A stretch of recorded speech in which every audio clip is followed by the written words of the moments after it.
Class 10, Chapter 5, Exercise 5.3, Question number 14.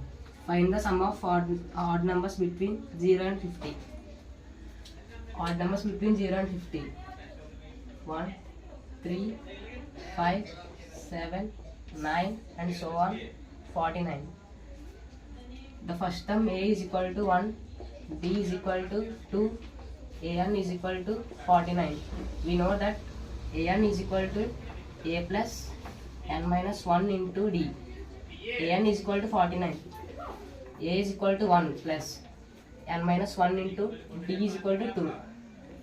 N minus 1 into 2 is equal to 49 minus 1.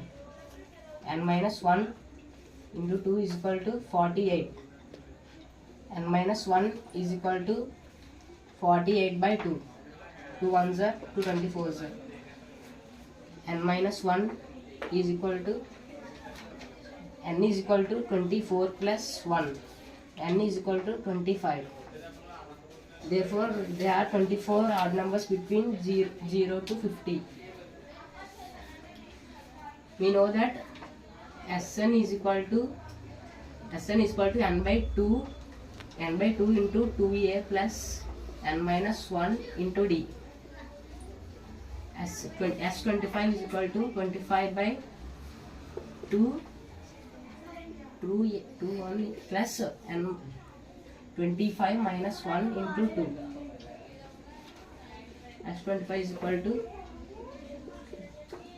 2 plus 25 minus 1, 24 into 2, 48. S25 is equal to 25 by 2 equal to 50. S25 is equal to 2 ones are 2 25s are. Therefore 25 into 25, it's 625.